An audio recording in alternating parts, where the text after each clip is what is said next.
हरभऱ्याची डाळ घेऊ आता 1.5 वाटी, ही 1 वाटी. ही डाळ आपण शिजायला टाकलेली आहे.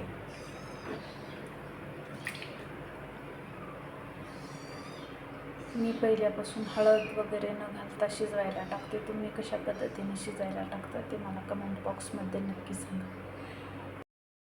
हरभऱ्याची डाळ शिजून झाली. मी आमटीसाठी हे पाणी पण काढून घेतलेलं आहे. आता आपण साखरेचं पुरण बनवणार आहोत. त्यासाठी 1.5 वाटी डाळ होती, तर 1.5 वाटी साखर घेणार आहोत.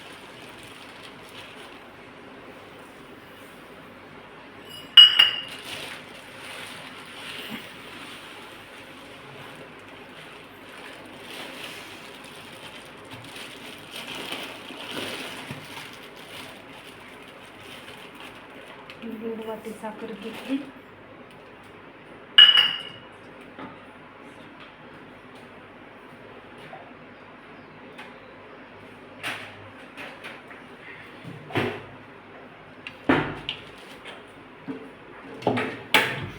आता ही गॅसवर ठेवून त्याला छान परतून घेणार आहोत.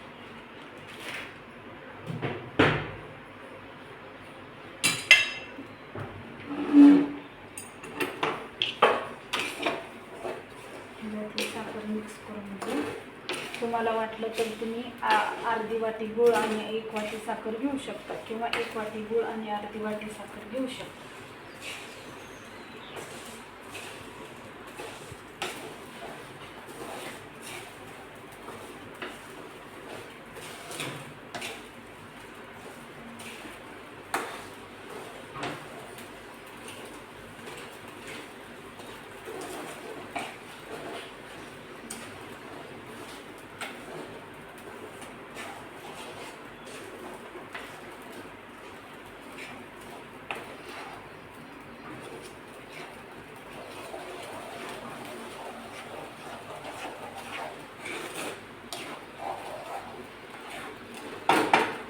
ही करत असतानाच इथं मी ह्या 2 विलायच्या फोडून टाकून घेणार आहे.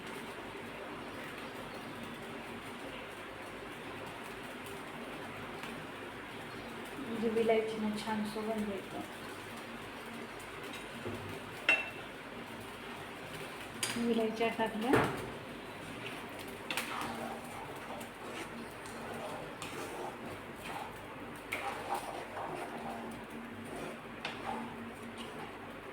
जोपर्यंत आपलं पुरण असं मिळून येत नाही तोपर्यंत आपण हे मिक्स करत राहणार आहोत.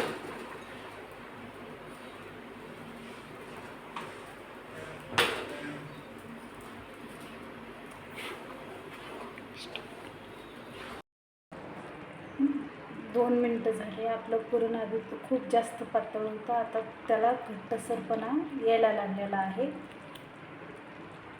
बघू शकता तुम्ही.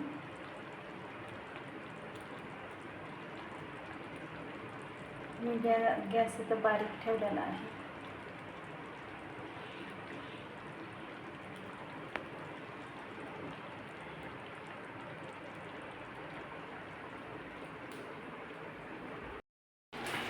सतत पुरण ढवळत राहिल्यामुळं पुरण खाली करपणार नाही आणि काळं पडणार नाही.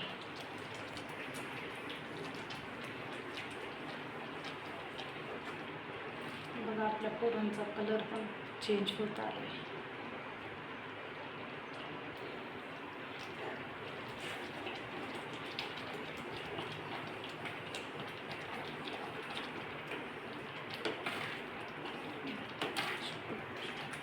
बघा, आता सगळ्या स्टेजला पुरण आहे. थोडं घट्टपणा आलं पण आणखीन आपलं पुरण झालेलं नाही. ते बघू शकता तुम्ही, उलटानं पडत आहे.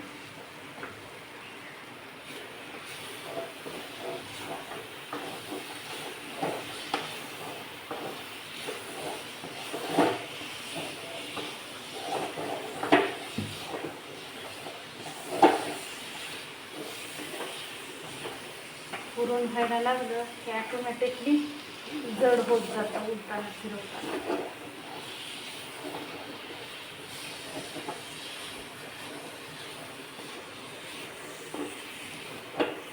एवढं पुरण होण्यासाठी मला साधारण 10 मिनिटाचा वेळ लागला आहे पहिल्यापासून करताना. पुरण परतताना 10 मिनिटाचा वेळ लागलेला आहे. साधारण काय 10 मिनिटाचा वेळ लागला.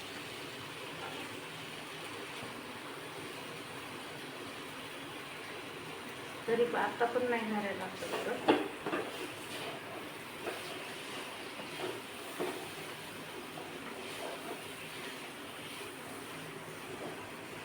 आता आपलं पुरण झालेलं आहे, बघू शकता तुम्ही.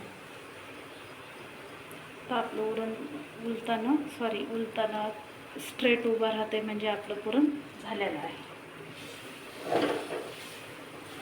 आता ह्याला आपण गॅस बंद करू आणि थोडं गार व्हायला ठेवू. आणि मी मिक्सरमधून काढते, तुम्ही कशामधून काढता ते कमेंट बॉक्समध्ये नक्की सांगा. आपलं हे पुरण आता पूर्णपणे हे झालेलं आहे, जरा चटका देऊन झालेला आहे. आता हे आपण मिक्सरमधून बारीक करूया.